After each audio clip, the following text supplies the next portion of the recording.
दोस्तों, एक समय ऐसा था जब हमारे देश को सोने की चिड़िया कहा जाता था। पूरी दुनिया में भारत की एक अलग ही पहचान हुआ करती थी और भारत देश दुनिया के सबसे धनवान और समृद्ध देशों में शामिल था। लेकिन दोस्तों, मुगलों के बाद अंग्रेजों ने भारत पर 200 सालों तक राज किया। इन 200 सालों में अंग्रेजों ने भारत को जड़ तक जी भर के लूटा। हम जानते ही हैं कि किस तरह से अंग्रेजों ने भारत को गुलाम बनाए रखा और किस तरह भारत 200 सालों तक इस गुलामी में जीता रहा। लेकिन हमारे देश के उन सभी महान स्वतंत्रता सेनानियों को नमन है जिन्होंने अपनी जान देकर हमें और हमारे भारत देश को फिर आजाद किया। दोस्तों, जिस समय अंग्रेज भारत को छोड़ गए उस समय तक भारत की अर्थव्यवस्था की उन्होंने लंका लगा दी थी, जो कि जमीन से भी नीचे धंस चुकी थी। पर हमेशा से ऐसा नहीं था। देश में ऐसे कोई चीज नहीं बची थी जो कि अंग्रेज लूट के अपने साथ ना ले गए हो। ऐसे में ये सवाल उठता है कि अगर अंग्रेज भारत पर राज ना करते या फिर आए ही ना होते तो भारत देश आज कैसा होता। यही जानेंगे आज की इस वीडियो में।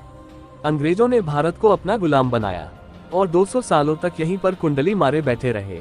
इस बात को कई लोग अच्छा भी मानते हैं और कई इसका कड़ा विरोध करते हैं। मुगलों के समय तक भारत की गिनती बेहतरीन और अमीर देशों में हुआ करती थी। मुगलों ने भले ही भारत पर राज किया हो, पर उन्होंने देश को आगे भी ले जाने के लिए कई प्रयास भी किए। मुगलों ने देश को कभी लूटना नहीं चाहा। साल 1588 में इंग्लैंड में एक कंपनी की स्थापना 20 व्यापारियों ने मिलकर की, जिसे ईस्ट इंडिया कंपनी कहा जाता था। भारत में ये कंपनी पहली बार 16वें दशक में आई। उस समय अंग्रेजों का मेन मकसद व्यापार करना ही था, लेकिन उन्होंने जब यहाँ की संपन्नता देखी कि ये देश कितना रईस है, तब उनकी नीयत फिसली और कुछ समय बाद अंग्रेजों ने जहांगीर के दरबार में जाकर अपनी बातों में उसे फंसा लिया और व्यापार करने के लिए परमिशन भी ले ली। जहां तब के समय सूरत एक मेन पोर्ट हुआ करता था, जहां से दुनिया भर के देशों के साथ भारत व्यापार किया करता था। जब अंग्रेज आए तब हमसे टकराने वाला कोई भी देश मौजूद नहीं था और भारत की इकोनॉमी भी टॉप पोजीशन पर हुआ करती थी। जिसके बाद अंग्रेजों के राज के बाद वो बुरी तरह से चरमरा गई, क्योंकि सब वो लुट के ब्रिटेन में ले जाते थे। सबसे पहले अंग्रेजों ने 1757 में पलासी के युद्ध में धोखे से बंगाल को हड़पा और यहीं से हिंदुस्तान को नोचने का सफर इन अंग्रेजों ने शुरू किया। दोस्तों, 1757 से लेकर 1947 तक भारत ने बहुत संघर्ष किया। ये बात इतिहास में काले अक्षरों में लिखी गई है। अंग्रेजों के आने से पहले भारत देश बहुत सुंदर हुआ करता था, लेकिन जो हालत अंग्रेजों ने इस देश की कर डाली, वो सुनकर और पढ़कर हर किसी की आंखें नम हो जाती है। अगर अंग्रेज भारत में ना आते तो आज भारत कई क्षेत्रों में वर्ल्ड लीडर होता। जहां अंग्रेजों ने भारत के कृषि सेक्टर को पूरी तरह से अपने फायदे के लिए बर्बाद कर डाला। उस समय किसानों को गेहूं, चावल और सब्जियों जैसे फसलों को नहीं उगाने दिया जाता था। उसकी जगह कपास, चाय और तंबाकू की खेती में उन्हें लगा दिया गया, जिसे इंटरनेशनल मार्केट में बेचकर तगड़ा मुनाफा अंग्रेज कमाने लगे थे। किसानों पर लगान भी बढ़ा दिए। अगर ऐसा ना होता तो आज पूरी दुनिया में एग्रीकल्चर बिजनेस में भारत नंबर 1 पर होता और किसान आज भी आत्महत्या नहीं कर रहे होते और पूरी दुनिया को खिलाने के लिए एक अकेला भारत ही काफी होता। सन 17वीं शताब्दी में हर साल अंग्रेज $4 मिलियन भारत से लूट के ले जाया करते थे, जो उस समय की बहुत बड़ी रकम थी।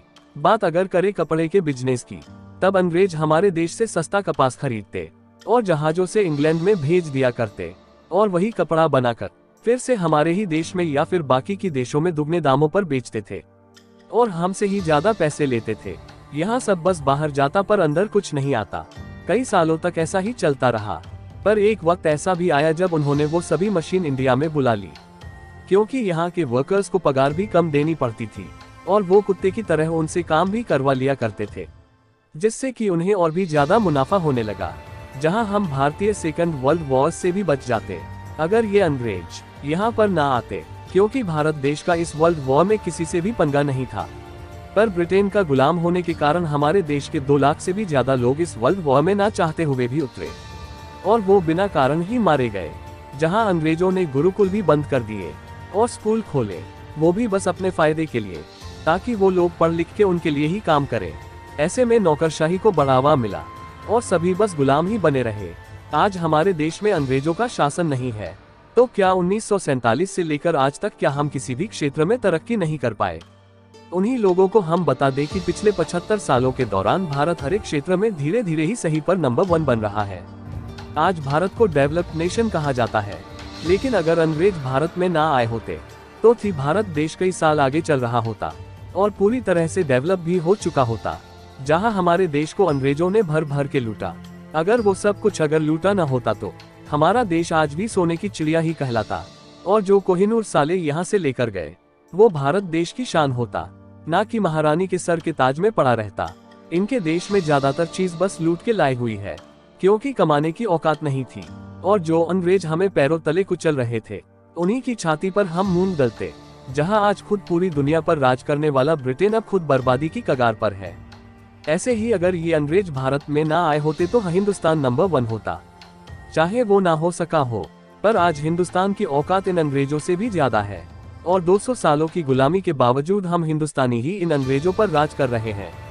यही सच्चाई है। और आज जिस ईस्ट इंडिया कंपनी ने पूरी इंडिया पर राज किया था, उस पर राज एक हिंदुस्तानी ही कर रहा है। दोस्तों, आपको क्या लगता है कि अगर अंग्रेज हमारे हिंदुस्तान में ना आए होते तो क्या हमारा देश सोने की चिड़िया बना रहता, या फिर हमारे देश की दुनिया में क्या भूमिका होती? आपको क्या लगता है, हमें कमेंट बॉक्स में कमेंट करके जरूर बताएं। आई होप आपको ये वीडियो अच्छी लगी होगी। तो आज की वीडियो में बस इतना ही।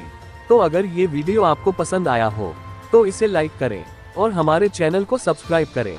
Thanks for watching.